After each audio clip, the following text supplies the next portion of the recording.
Satsang, c'est ces deux mots sanscrits qui signifient sat, être, et sang vient de sangha, famille, rassemblement. Donc on se rassemble autour de l'être, autour de la vérité, je dis souvent.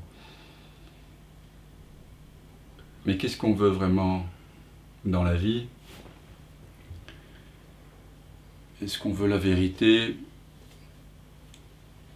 Peut-être, mais ce qu'on veut avant tout, je ne sais pas si vous serez d'accord, c'est le bonheur.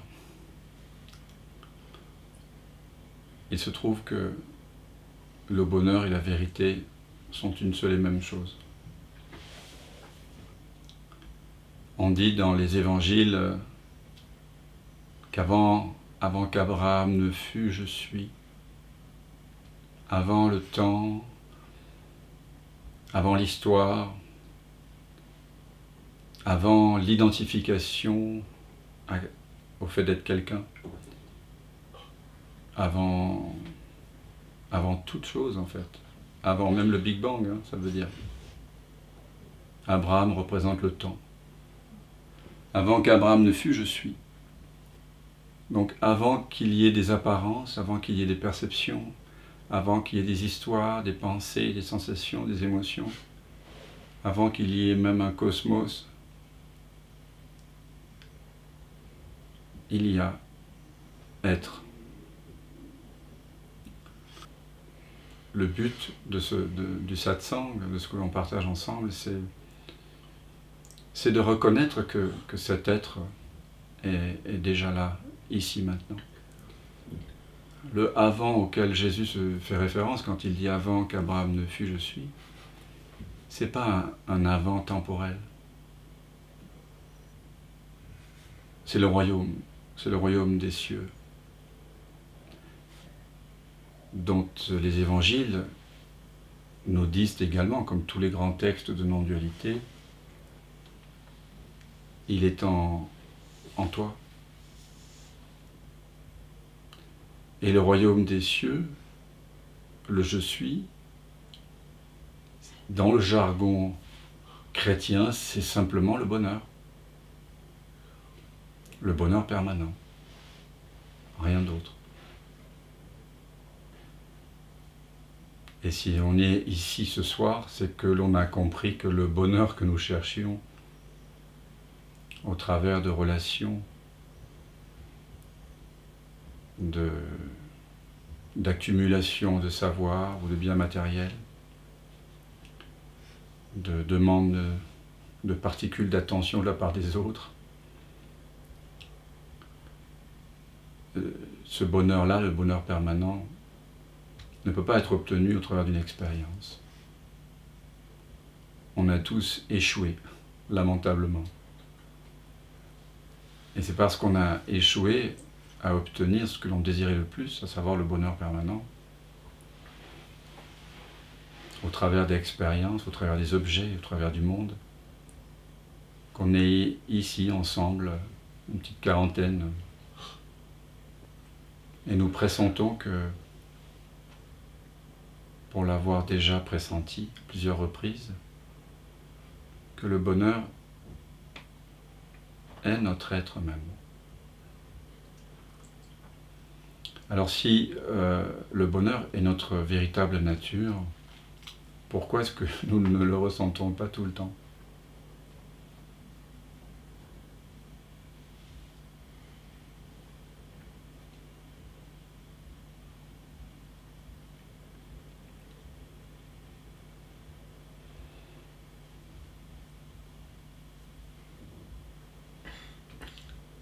Tout simplement parce que cet être de présence et de conscience que nous sommes s'est momentanément mêlé,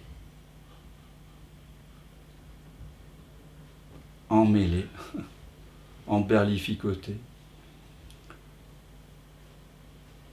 avec ce qu'il n'est pas.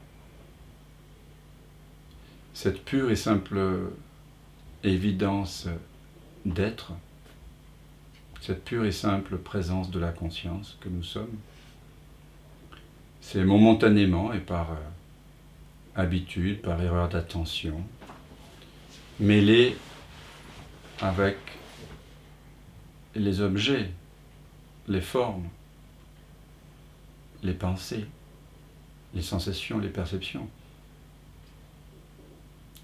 qui apparaissent en lui. Le je suis a été oublié et momentanément se présente comme étant quelqu'un. Je suis quelqu'un. Je suis un humain. Je suis français, suisse, finlandais. Je suis un homme, je suis une femme, je suis bouddhiste, catholique, soufi, athée. Je suis malade, je suis bien portant. Et ainsi de suite.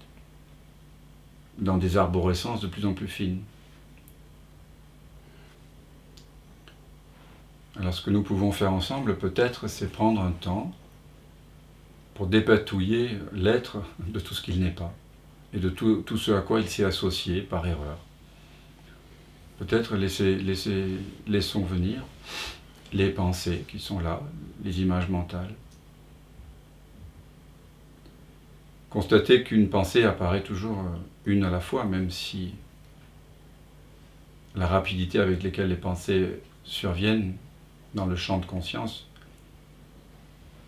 peut être très intense, mais il n'y a toujours qu'une pensée qui apparaît à la fois. Et peut-être avez-vous eu des centaines, des milliers, des dizaines de milliers de pensées depuis ce matin, et aucune n'est présente maintenant, ou une seulement. Alors, posons-nous la question, est-ce que ce que je suis se sont diminués par le fait que toutes ces pensées ne sont plus là?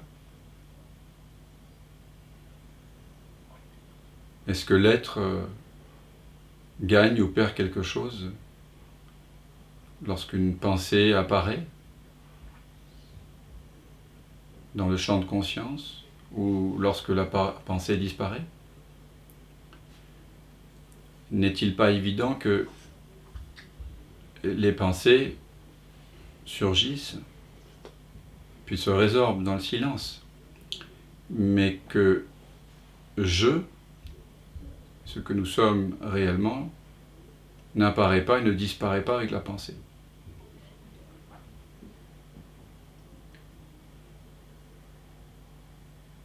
Prenez un temps pour vérifier par vous-même. Ce que je dis ici n'a aucune importance. L'important, c'est que vous vérifiez dans l'expérience directe que c'est vrai pour vous.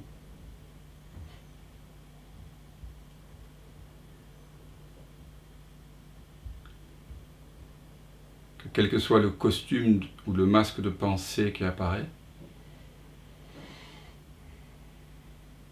dans l'instant, la nudité et l'intégrité de l'être ne sont nullement perturbées.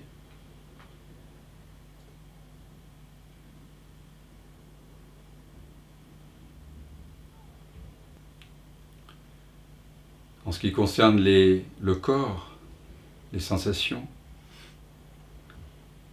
vous pouvez peut-être prêter attention à la sensation de chaleur dans le visage ou au niveau de la paume des mains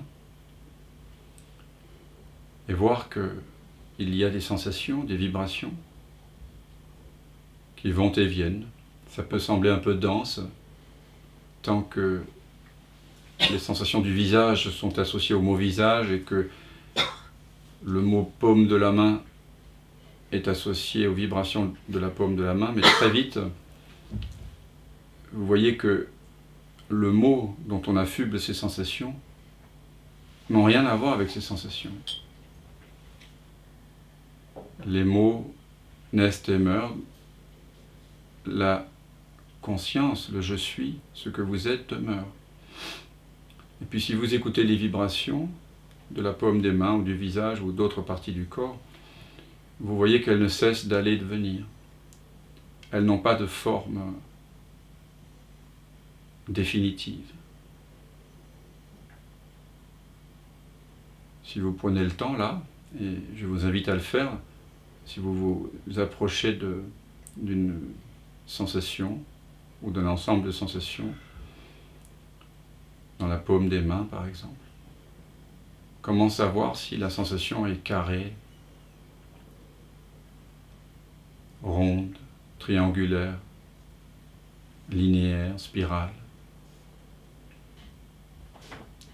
Plus vous portez votre attention sur la sensation et plus celle-ci semble nous échapper, se révèle un espace.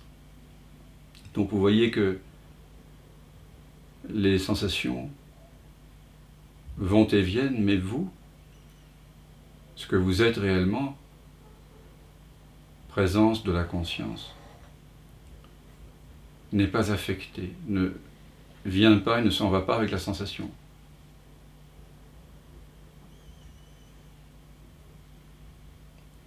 Et par ces simples observations, nous pouvons en déduire que ce que je suis, cette présence de la conscience, n'est pas fait de pensée, n'est pas fait d'image mentale, n'est pas fait de sensations non plus. Il se peut qu'il y ait des émotions ou des sentiments présents en ce moment. Il se peut que une émotion, un sentiment particulier semble avoir plus de durée peut-être qu'une pensée ou qu'une simple sensation. Mais si vous êtes bien attentif à l'émotion ou au sentiment qui est là, vous verrez que de la même façon, l'émotion, ce que l'on nomme l'émotion, n'est fait que de sensations et peut-être d'un peu d'imaginaire. Et que les émotions aussi naissent et meurent. Il y a des gens pour lesquels vous avez eu des sentiments d'amour, et puis ensuite des sentiments de haine, ou des sentiments de jalousie, ou des sentiments de rancune. Vous voyez bien que tout ça ne cesse de changer, mais que vous qui êtes conscient de ces changements, vous ne changez pas. Vous ne venez pas et vous ne partez pas avec l'émotion, avec le sentiment. Il y a donc quelque chose en nous qui n'est pas affecté, qui n'est pas touché, qui n'est pas réellement coloré par l'émotion, la sensation, le sentiment, la pensée, l'histoire. Est-ce que ce que nous sommes, cette présence de la conscience, est colorée par le fait de se prendre pour un homme ou pour une femme ?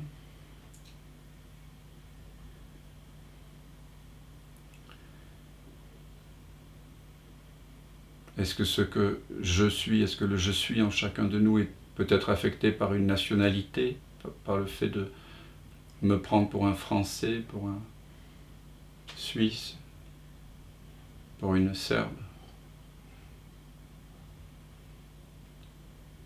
pour une maman, pour une fille, pour une sœur, pour un frère,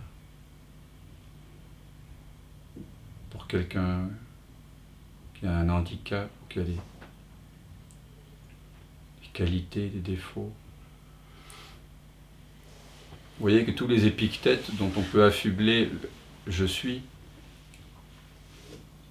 n'ont pas le pouvoir d'affecter « je suis ».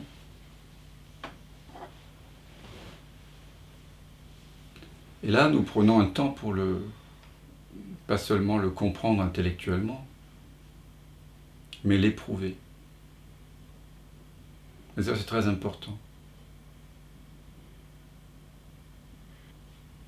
Parce que plus on contemple la nature de tout ce à quoi on s'est identifié, et plus on se rend compte que c'est éphémère. Et plus la sensation d'être grandit en nous. Plus on regarde tout ce qui est faux, tout ce qui est illusoire, tout ce qui n'a pas de durée, et plus ce qui est réel, ce qui dure,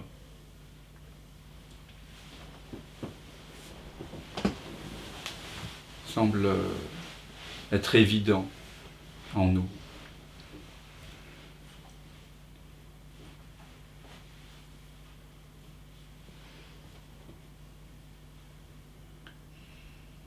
Alors, quelle est la nature de cet être, de ce je suis qui n'a ni nationalité, ni genre, ni adresse, ni travail, qui n'est ni stupide, ni intelligent, ni beau, ni laid, ni ceci, ni cela?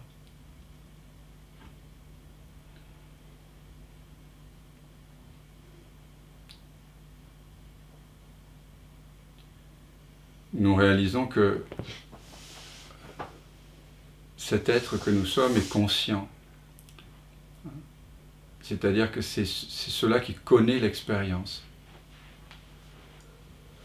Il n'y a aucune expérience qui peut être faite sans la présence de l'être en nous. On pourrait dire que l'être est omniscient. C'est ce par quoi tout est connu.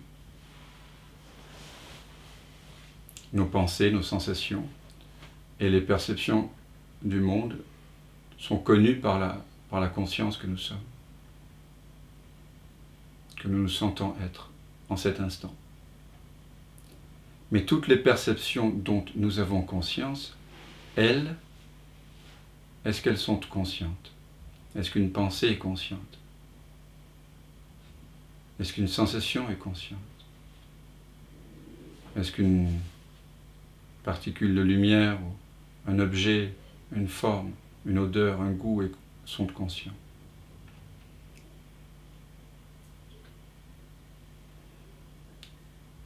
Non, évidemment. Mais par là, nous établissons que ce que je est, ce que nous sommes, a en lui la faculté de connaître, de faire l'expérience. L'être que je suis est conscient. Et puis nous réalisons qu'il est présent. Il est tout le temps là.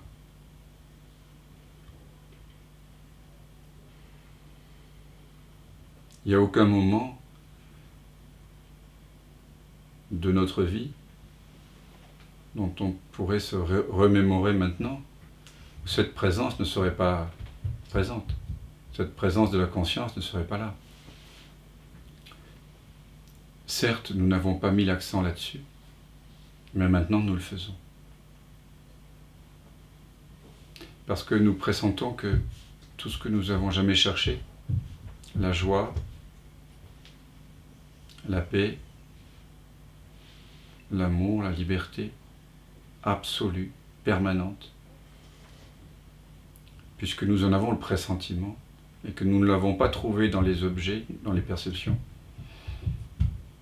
nous pressentons ensemble que ça doit se trouver du côté de ce qui est conscient, en chacun de nous.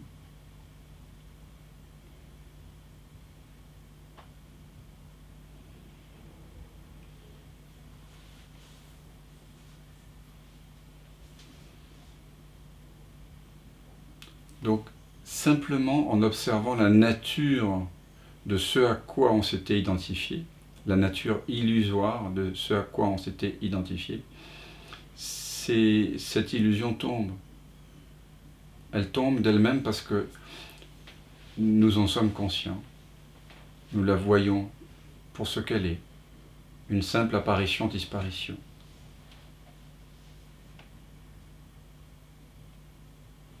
Et plus nous constatons ce que nous ne sommes pas, c'est ce qu'on appelle la voie apophatique, la voie négative, plus nous découvrons ce que nous ne sommes pas, plus ce que nous sommes réellement se révèle avec acuité, avec évidence.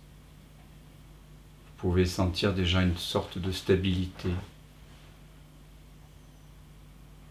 de force ou de douceur ou d'axe vertical autour duquel toutes ces perceptions, pensées, sensations, odeurs, goûts naissent et meurent. Mais la présence de la conscience, vous le pressentez, n'apparaît pas et ne disparaît pas avec les phénomènes.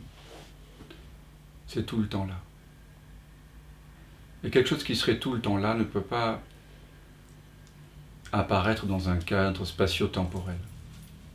Tout ce qui existe dans le cadre spatio-temporel naît et meurt et est limité. Mais est-ce que la présence de la conscience, cet espace de connaissance en nous, par lequel tout est connu, et dont on vient de voir que ce n'est ni ceci ni cela, est-ce que cet espace de présence et de connaissance a des limites? Pouvez-vous trouver une limite à cet espace de présence et de conscience?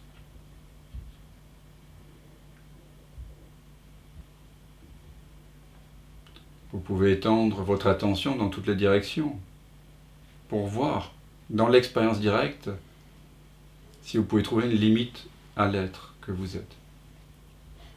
Ne demandez pas à la pensée ce qu'elle en pense. En fait,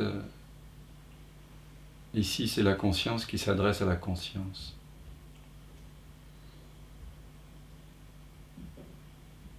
Donc c'est la conscience elle-même qui est invitée à voir, à s'explorer elle-même. Donc je ne sais pas ce qu'il en est pour vous, mais moi dans l'expérience directe, je redécouvre une présence de la conscience qui est illimitée. Et cet infini n'est pas un infini spatial, c'est au-delà de l'espace. Il contient tous les points de l'espace. C'est un espace sans dimension. Et parce que cet espace de connaissance que je me sens être est sans dimension, sans limite, je n'éprouve aucun manque. Je est complet. Je suis absolument complet. Il ne manque rien à je dans l'instant. Il ne peut manquer quelque chose ou sembler manquer quelque chose à je que lorsque je, par erreur, s'est identifié à un humain, à un homme, à une femme, à un âge, etc.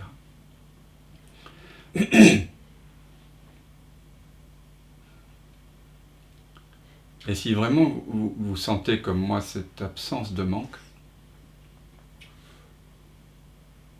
alors vous sentez une plénitude, une complétude,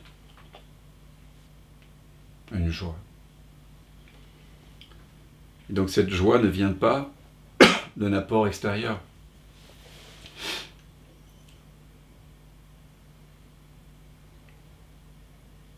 Une expérience ne peut pas vous apporter du bonheur de l'extérieur vers l'intérieur, comme on pourrait s'alimenter, apporter quelque chose dans le corps, par exemple, boire de l'eau. Vous voyez qu'en fait, cette absence de manque est notre nature. Elle est notre nature, mais cette nature, notre véritable nature, le soi, cette présence de la conscience, elle est simplement oubliée, parce que par erreur d'identification, par inattention, par le pouvoir de la maya, de sa propre maya, cette conscience s'est infini, c'est momentanément identifié à quelque chose de fini, au fait d'être quelqu'un. Et dès que cette identification a lieu, on éprouve un sentiment de manque, parce qu'on se sent séparé. On se sent à nouveau comme un objet dans l'espace, dans le monde, séparé des autres. Et donc là commence une quête infernale du bonheur, qu'on a tous, que nous le voulions ou pas, poursuivi. Mais ici, on prend le temps de regarder quelle est notre véritable nature. Et on découvre que je n'ai rien de perceptible, ni rien de concevable. Que ma nature réelle d'être est illimitée. Et donc il y a une paix absolue, mais aussi une plénitude. La première chose que l'on rencontre quand on va à rebours des perceptions, qu'on ramène l'attention à sa source, c'est la paix. Une paix qui n'est pas dépendante des expériences. Une paix inconditionnée. Simplement, elle attendait qu'on la redécouvre. Elle nous cherchait. Nous la cherchions, mais au mauvais endroit, dans le monde. Comme dit saint Augustin, je te cherchais au dehors et tu m'attendais au dedans.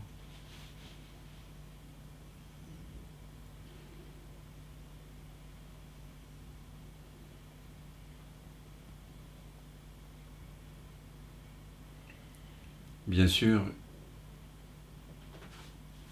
lorsque cette paix se révèle en nous, il n'y a ni dedans ni dehors. Il n'y a ni haut ni bas, ni devant ni derrière, ni droite ni gauche. C'est sans dimension. Ce n'est pas pensable.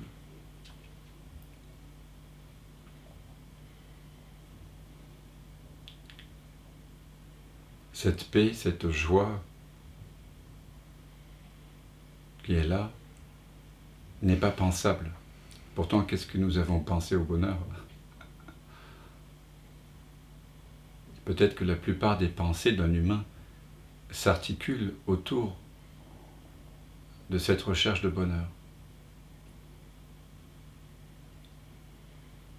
Concevez l'énergie incroyable mise dans ces pensées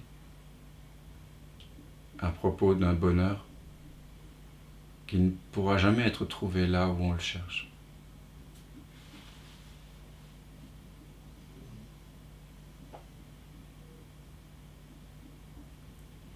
Parce que vous êtes, nous sommes, je suis le bonheur que je cherche.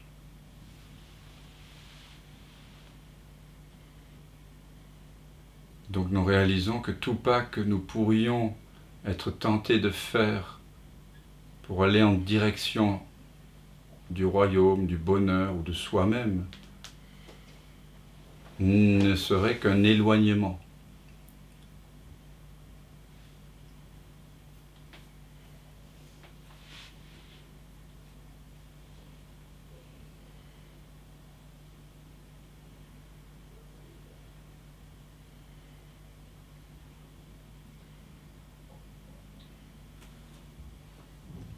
Donc nous semblons mener une investigation du soi, Atma Vichara, mais en réalité, nous nous invitons à demeurer dans le soi qui est déjà là.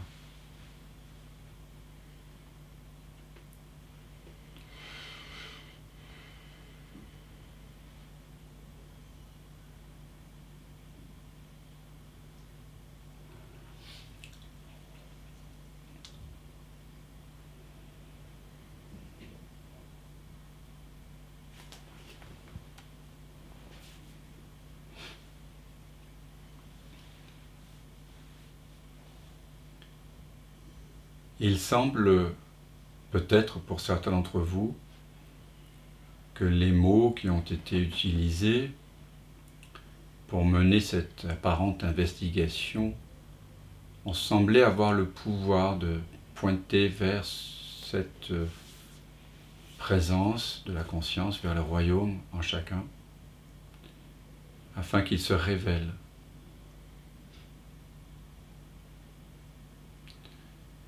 Ce qui se passe, c'est que les mots que l'on utilise empêchent finalement d'autres mots d'arriver.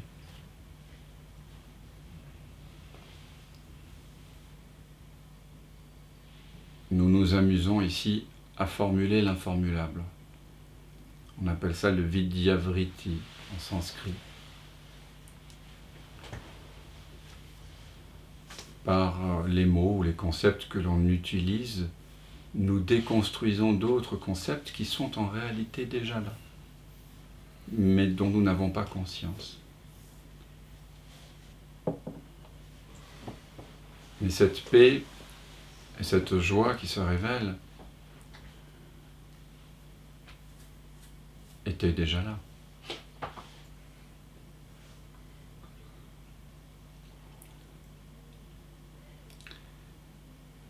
Donc, il a semblé que nous ayons fait quelque chose. Mais en réalité, l'être n'a rien fait.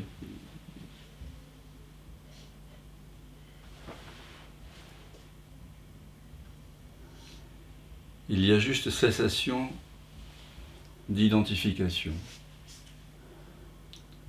Il y a juste cessation d'ignorance.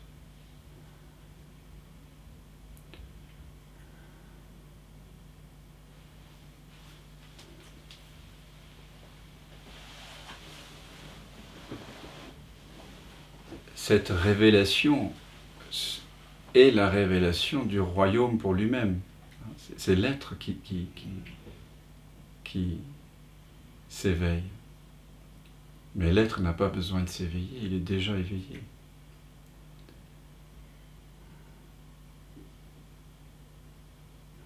L'humain n'est pas conscient. L'animal n'est pas conscient. La plante n'est pas consciente, comme on veut nous le faire croire. Le rocher non plus. Seule la conscience est consciente.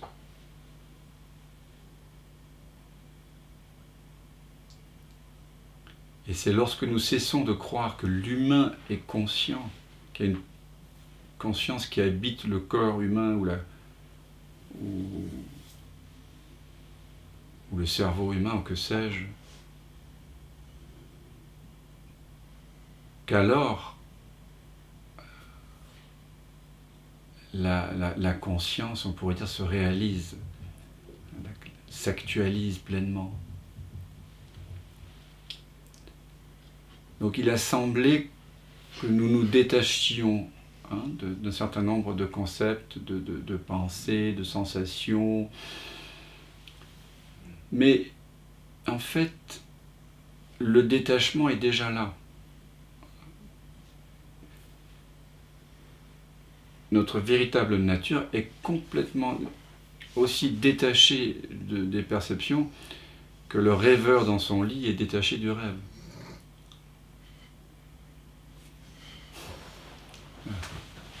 Dominique est tombé dans le sommeil profond.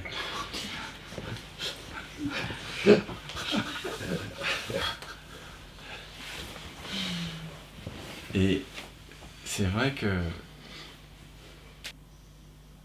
chaque nuit, nous nous adonnons au sommeil avec une délectation, mais incroyable, non? Nous n'avons pas peur de quitter ce à quoi on tient le plus. Au moment où on s'endort, on s'abandonne complètement au sommeil. Parce que dans cet état de sommeil profond, c'est le bonheur. Il n'y a plus de perception, plus de pensée. Donc souvent, oui, ça arrive que l'on s'endorme. Ne soyez pas affligés, c'est pas un échec.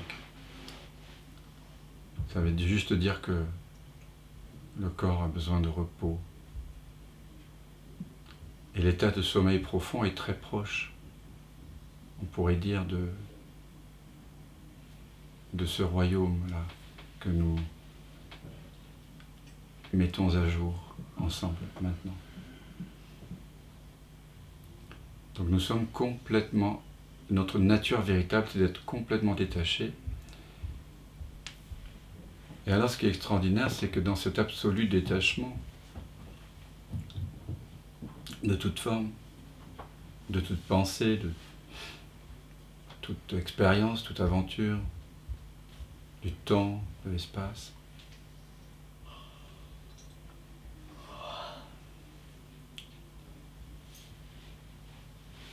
vous pouvez en même temps sentir une absolue intimité,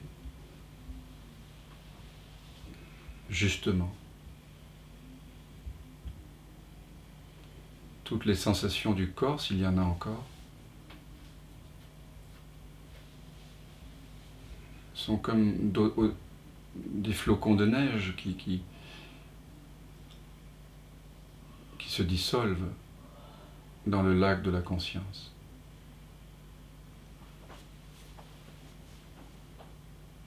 Quand vous percevez le corps à partir de ce que vous êtes vraiment, de votre nature illimitée, le corps avec ses îlots de densité,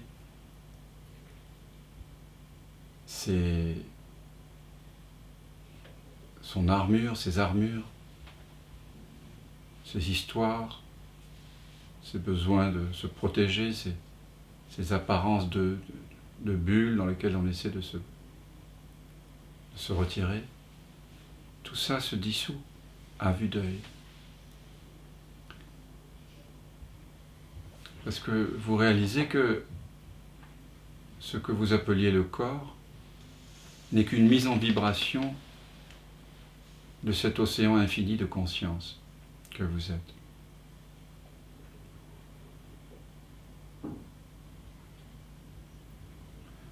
Il y a donc cette intimité parce que tout apparaît, toute sensation apparaît dans cette conscience. Et si toute sensation apparaît dans la conscience, au sein de la conscience, c'est qu'il n'y a pas de séparation entre la conscience et les sensations du corps.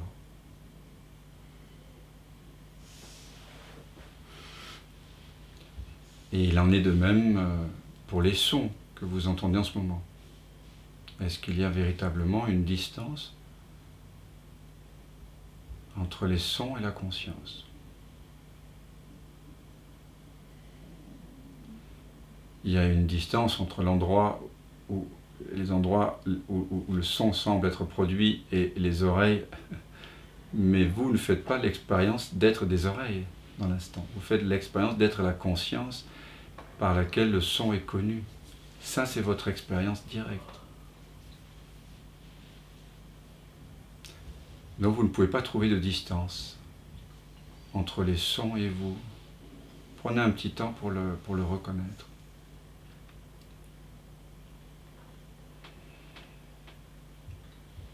Vous pouvez essayer de chercher la frontière entre là où vous, en tant qu'espace de connaissance, espace d'écoute, vous vous arrêtez et où commencerait un espace avec les sons, des perceptions sonores.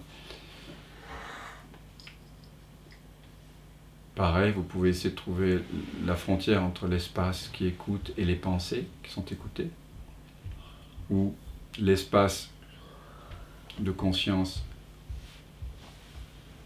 et les sensations, les émotions.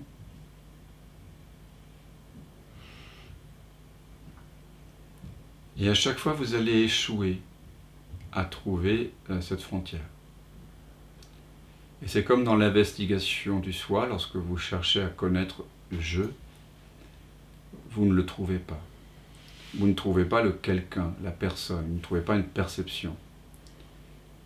Et c'est Mais en même temps, il faut chercher. Il ne faut pas juste se dire « je ne vais pas en trouver » parce que j'ai déjà mené cette investigation du soi il y a une semaine ou il y a 20 ans. Donc ma mémoire me dit que c'est l'erreur que font la plupart des chercheurs spirituels. Ils ont vécu des ouvertures, ils semblent, la mémoire retrace le chemin sur la carte mentale. Or, pour vivre l'éveil, il faut retracer le chemin sur le territoire, pas sur la carte. Donc vérifiez pour vous-même. Si vous pouvez trouver la moindre distance entre vous, la présence de la conscience et les sons,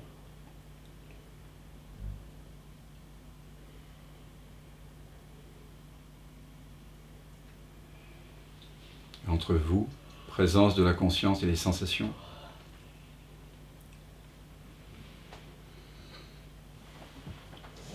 entre vous, présence de la conscience et les pensées, l'imaginaire, la mémoire.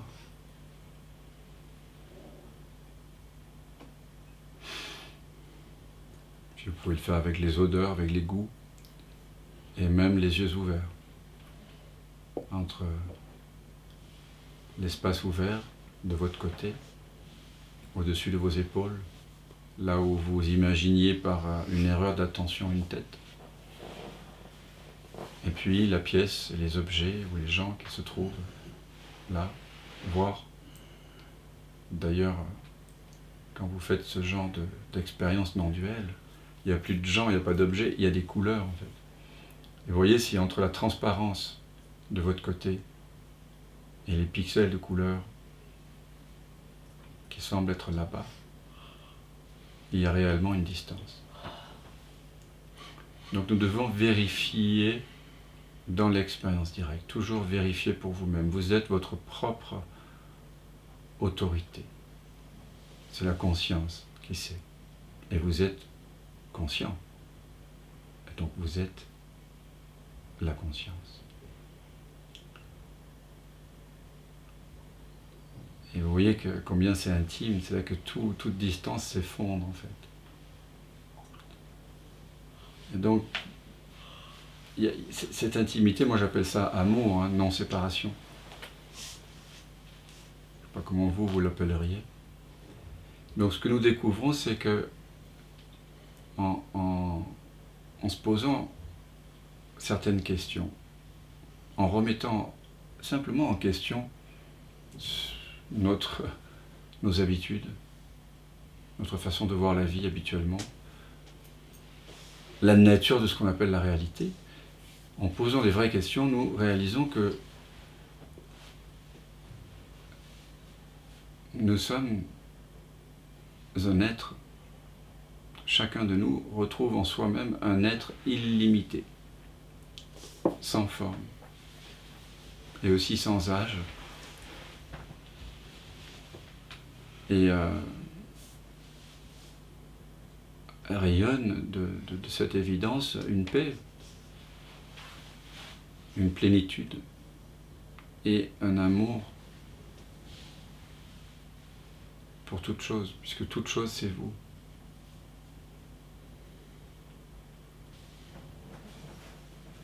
On a tous eu un amour infini pour soi-même. Et on a bien raison, mais c'est juste que cet amour était... Le soi-même n'était pas bien compris. Donc ici, on clarifie ensemble ce que c'est que soi. Et à la fin, on réalise qu'il n'y a que soi. Mais ce n'est pas du solipsisme. C'est un soi qui inclut tout.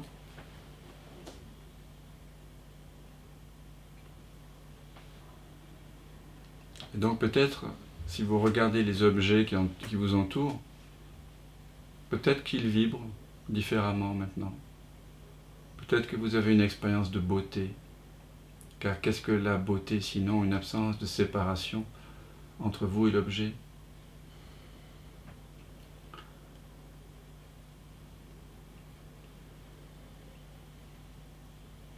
Et si on se regarde les uns les autres, peut-être que on va découvrir un sentiment d'amour, c'est-à-dire de non-séparation, parce que qu'est-ce que l'amour sinon l'absence de séparation entre deux êtres.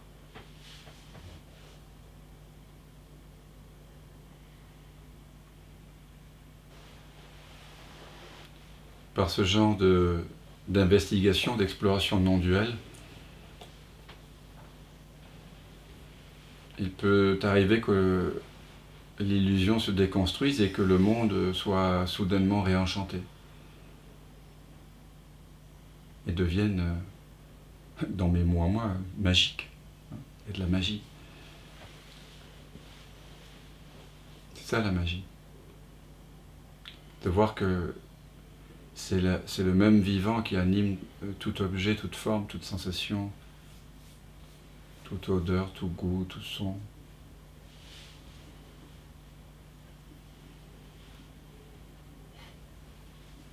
Et là, il y a une intimité. Alors,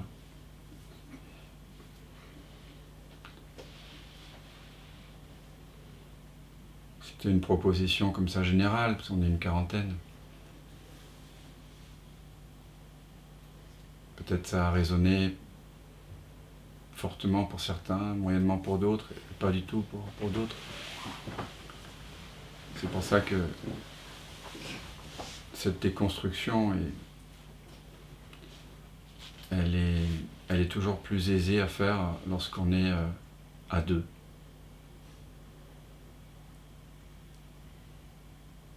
Comme lorsque je recevais des cours de chant, ou lorsque j'en donnais. Dans tout art traditionnel, on n'est pas nombreux.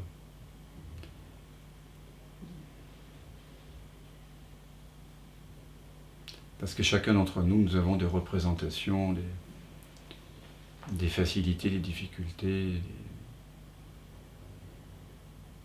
des croyances, des parcours, des sensibilités, des maturités qui sont différentes à chaque instant. En tout cas, on est là pour en clarifier ensemble en amitié. Donc si vous avez envie de témoigner ou s'il y a quelque chose qui n'est pas clair, si vous n'avez pas rejoint le bonheur en vous, on peut peut-être en parler. Parce que c'est ça le but du satsang finalement, c'est de redécouvrir tout simplement, voilà, le royaume en nous. Et le royaume, comme je le disais au départ, ça veut dire le bonheur.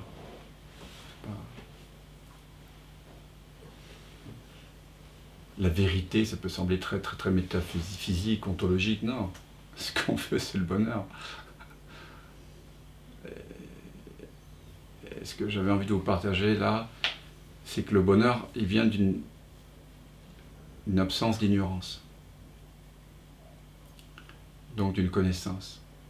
Donc nous avons essayé à travers cette investigation, cette exploration, de discriminer entre l'irréel et le réel, tout simplement. De faire preuve du bon sens, en fait. De prendre le temps, ensemble. Est-ce qu'il vous manque quelque chose dans l'instant? Est-ce que votre être, est-ce que vous êtes vraiment manque de quelque chose? Vraiment, vraiment. C'est vrai qu'on appelle cette voie-ci la voie directe, puisque nous comprenons que le bonheur ne s'obtient pas au travers de quelque chose d'éloigné. Nous le sommes. Et en même temps, c'est évident aussi qu'il faut un temps, et peut-être un très long temps, pour macérer dans ce silence, dans ce bonheur, pour que ce bonheur de lui-même comme une eau tiède qui se répandrait dans une éponge, hein, par capillarité, par contiguïté, dans toutes les directions, comme si ce bonheur était une eau tiède qui aurait besoin de temps pour imprégner le corps, hein, imprégner le système nerveux, reconfigurer les chemins neuronaux, les synapses, les organes, la peau, les fascias, envahir, imprégner complètement le corps, comme si il fallait être trempé dedans. Vous voyez. En tout cas, chez moi, il y a cette dimension de temporalité et de laisser cette paix, cette plénitude. Oui, c'est une métaphore, hein, mais l'image de l'eau, d'une eau tiède, agréable, qui viendrait comme ça de l'intérieur d'une éponge sèche, enfler toutes les alvéoles de l'éponge, vous voyez, et soigner, guérir cette éponge. De quoi guérit le corps? De l'illusion de séparation.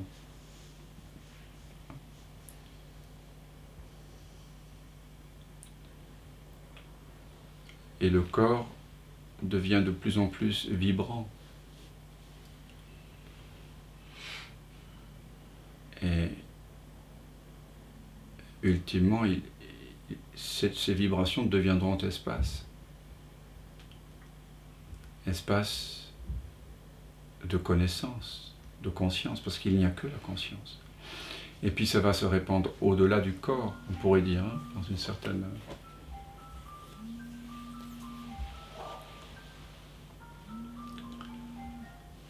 Et plus vous allez demeurer dans cette paix, et bien sûr plus nos relations avec les autres, notre façon de parler, d'agir, dans toutes sortes de situations, même parfois extrêmes, vont progressivement être imprégnés de cette connaissance, hein, cet amour, de cette paix. Et bien sûr, là aussi, je suis certain que pour la plupart d'entre nous, il faudra un long temps. Donc la voie est directe, oui, le royaume est déjà là, mais afin que cette évidence se manifeste dans la vie, dans le corps, dans nos relations avec les autres, dans nos actions, dans notre façon de parler, là,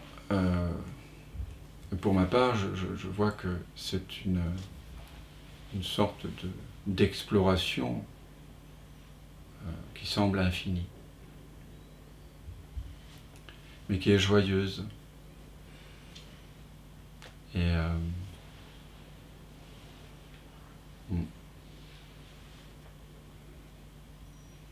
qui se fait d'elle-même, on pourrait dire. Mais ne tombez pas dans le panneau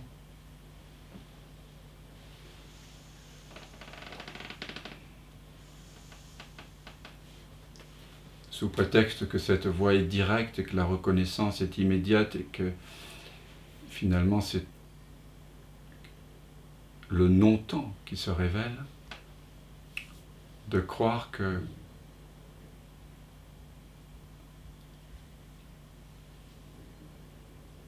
ça y est. Il n'y a pas de à tout jamais. C'est à chaque instant il faut voir, à chaque instant il faut explorer. Maître Eckhart, il dit, on ne peut jamais se quitter qu'on ne puisse se quitter davantage. Quand il dit se quitter, il parle du personnage, de l'ego, de l'attachement, de l'illusion. Donc on peut toujours se désillusionner davantage. ça semble être ainsi. Et en même temps, bien sûr, nous sommes déjà le soi. Il y a un « et ».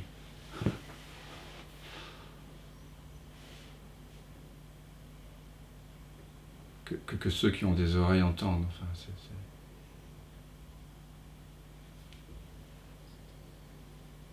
Il a une façon d'exprimer ça, Maître Eckhart, à la fin, qui est très jolie. Comment est-ce qu'il dit? Maître Eckhart est un prêtre dominicain du XIIIe siècle qui a réalisé sa vraie nature et qui en parlait avec une grâce incroyable. Et les 180 sermons de Maître Eckhart viennent d'être traduits de façon très talentueuse par Laurent Jouvet, dans un français admirable.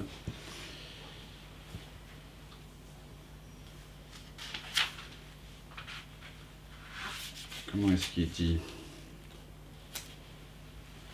Ah oui. Je voudrais vous exhorter à vous mettre dans la disposition nécessaire pour que vous compreniez mon discours. Je vous le dis par la vérité éternelle.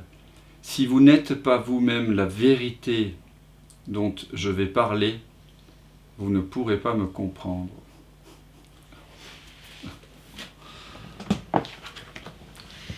En fait, c'est la conscience qui parle à la conscience. Hein, et c'est ok. Même si la conscience ne parle pas.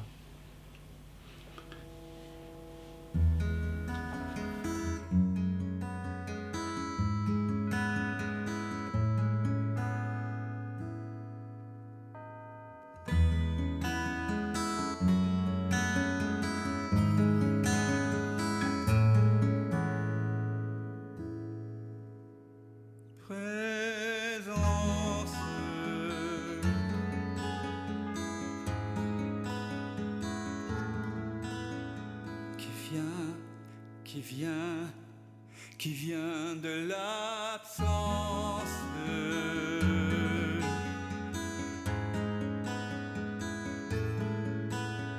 qui ce rêve présent, qui donne naissance à ce grand rêve qu'est l'univers et que l'on nomme la vie. Mais la vie, c'est quoi? C'est quoi? La vie n'est que danse, évidence de l'unique présence. Et tout prend naissance en toi qui jamais ne commence.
Maintenant que ça commence,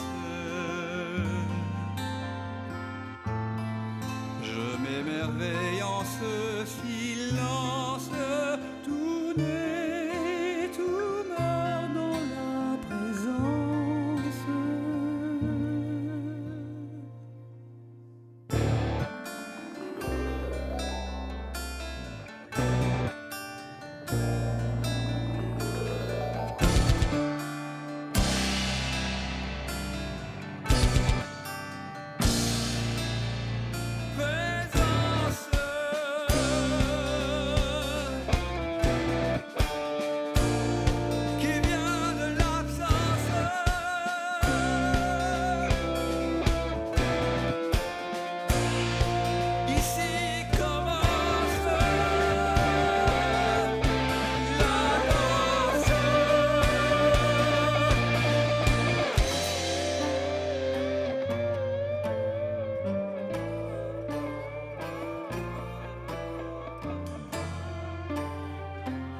J'ai tant cogné à ta porte pour te connaître, vérité.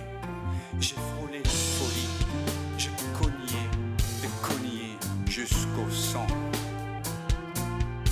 Un jour, la porte s'est ouverte et j'ai su que j'avais frappé de l'intérieur. C'est le mystère infini